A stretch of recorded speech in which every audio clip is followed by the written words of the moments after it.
Hello，大家好。之前在 YouTube 上问大家下一个视频你们想看什么，没想到投票的人都选了第三个。那这个视频我们就来聊一聊这个频道背后的故事。我是从2020年开始尝试拍视频和教中文的。其实我是先开始拍视频的，因为那个时候在家工作，所以有了很多空闲时间。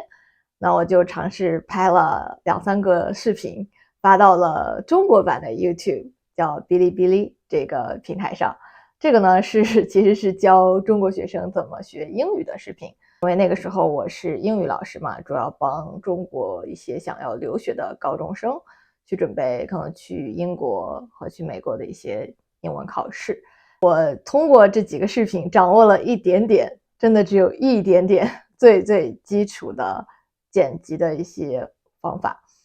因为这个时候我刚好看 YouTube 视频的时候，通过一个英文老师的频道知道了 italki 这个网站。然后我发现在这个网站上也有很多人教中文，我感觉很有意思，我也打算试试。其实申请很简单，只需要交一个大概2-3分钟左右的自我介绍视频就可以。因为那个时候我不是刚刚学了一点做视频的方法嘛，我就看了一些其他老师的视频，我觉得如果我要拍一个视频的话，我觉得我应该可以拍的比他们都要好。所以那个时候我就有一次，其实我是在给我哔哩哔哩上的一个频道拍一个视频，但是呢，怎么拍我都不满意，我就很累。我记得我在休息的时候，我就想，哎，要不然拍一个自我介绍，去申请做 italki 的中文老师吧。反正那个时候也不忙，所以呢，我很快，大概用10分钟左右的时间，就录好了一个自我介绍。因为那个时候本来在拍另一个视频，刚好也化好了妆等等，所以就很方便。所以呢，拍好了自我介绍视频之后，我就申请成为 italki 的中文老师，就开始了教中文的这个故事。然后在这个过程中吧，我就会发现，其实在 YouTube 上你能找到的很自然的学习中文的资源是比较少的。在 YouTube 上，可能你能找到的中文的视频，大部分都是给中文母语者看的。还有一类视频呢，就是很正式的中文教学视频。其实没有一些非常自然、非常生活化又非常有趣的学中文的资料，这其实也是我想去做这个 YouTube 视频的一个原因。所以大家可以看到我在之前发的 Shorts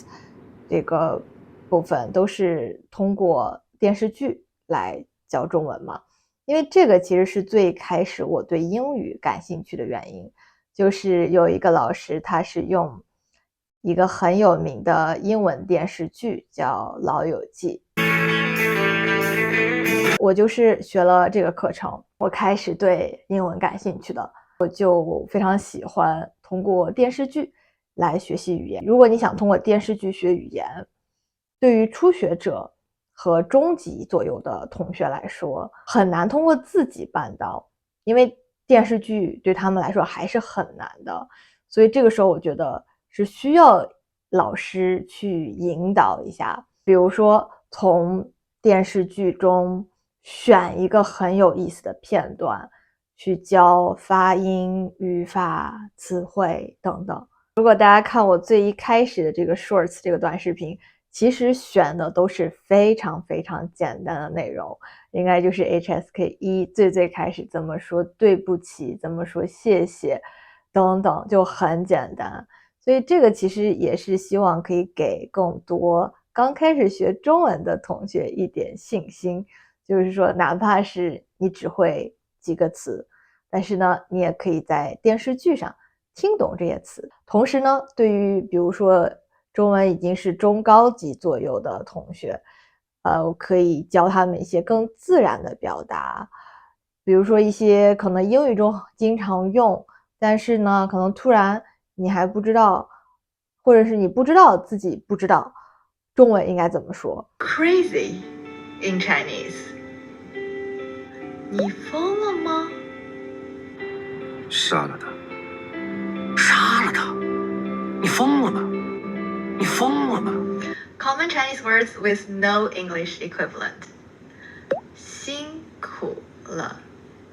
If you're a boss or a coworker, you can use 辛苦了 to thank your colleagues for their hard work. 谢谢，辛苦了。所以这个是我最一开始的计划。那至于为什么开始拍 vlog 呢？那这个其实是来自于我在之前的公司，我领导的一个建议，他们就建议我去拍一些比较轻松的这种生活的视频。其实我当时对这类视频比较担心的一个点是，我觉得我的生活不够有趣，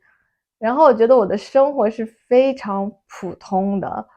就是发在哔哩哔哩上肯定不会有人想看的这种类型，就是很普通。所以我就跟我的领导说了我的看法，然后我觉得我的领导给了我很大的灵感，他就说你真的不用担心你的生活无聊或者普通，其实呢越是这样子的内容会越受欢迎吧。比如说我在刷抖音，我就发现有很多很无聊的视频，然后表现非常好，所以我觉得那次聊天给了我很大的启发，就是说也许呢不是所有人去看 YouTube 或者哔哩哔哩都想看一些非常新奇、非常刺激、非常不一样的生活，也许呢也有很多人喜欢普通日常的生活。所以有一次就是在我刚好准备去练普拉提的路上，我觉得那条街有很多有意思的店铺，那要不然就试着拍一个 vlog 吧。第一个 vlog 我真的对它没有抱任何期待，所以我甚至都没怎么剪辑，就是发出去了。但是没想到呢，很多人很喜欢这个视频，这个视频到目前为止也是收到赞最多的一个视频，然后我真的很吃惊。那个时候我就想啊，那不然我继续拍一些 vlog 好了。然后我也发现其实做 vlog 还是没有我想的那么难，然后我觉得也很有意义，既可以展示就是中国人的生活，虽然我的生活也不能代表所有中国人，但是呢，我觉得总的来说，我的生活还是挺普通的，应该能代表比较多的中国人吧。所以我就开始了制作 vlog， 而且我觉得这个对于我来说也是很有意义的事情。那过几年之后呢，再看这个视频应该会很有意思。